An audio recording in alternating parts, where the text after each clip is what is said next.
Hi, this is Kim Klein. I'm broadcasting to you live from Point Reyes Station, California. And I have behind me a picture of a cat that's sitting on a chair with its head down. And the title of the picture is, "I Just Can't Face It." And I think that's how a lot of us feel about our fundraising right now. It's day 30 in the COVID-19 lockdown, and we're trying to figure out how are we going to get through this. I want to offer you some tips. Some of you may be thinking, what does she know about getting through a pandemic? And the answer is nothing, but I've lived through a lot of other pretty terrible crises, and there's some things we learned that I think will remain true in this one. First, though, is something that we have never learned in any crisis before, which is how to stay at home for this long, keep doing our jobs while raising our children or worrying about our parents or whatever. So a lot of us are learning a lot of new skills, including how to do these videos. And I want to applaud us for that. I want to really say we have really showed up in a good way. The three tips I want to offer you, though, that have gotten us through other things, 9/11 attacks, the 2008 meltdown, and other meltdowns that maybe before some of you were even born, are these. One is that the problems you have right now in your organization are mostly problems you already had before COVID-19.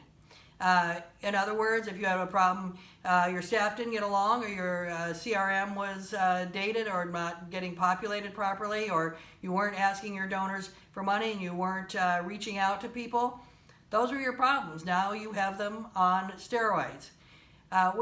Some people are kind of acting like everything was fine before the virus. Well, things weren't fine. We were a nation plummeting into massive, massive inequality. We were plagued by increasing amounts of racism and xenophobia, and you name it. So things were not fine. And now all those things are even more in our face. So we have to address them. In fundraising, all roads, in good times and bad, lead to one thing, which is build relationships.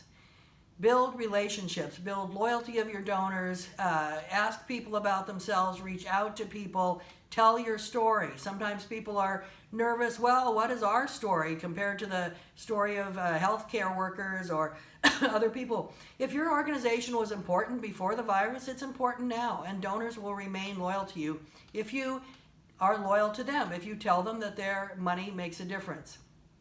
So work on building relationships, and a lot of you have had that on your to-do list. Well, move it up. Now you have some time and you can do it. The other thing that always gets through people through any time of crisis is ask for help. You cannot do all the fundraising you need to do. You can't build the relationships you need to build by yourself. You need to involve others. So build your team. Get your board on board, get your staff, get volunteers, ask other donors to call donors.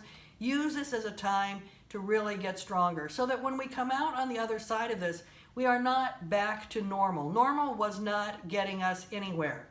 When we come out on the other side of us, we are stronger, we are better, and we understand how to face the future and make it actually a future that we can be proud of.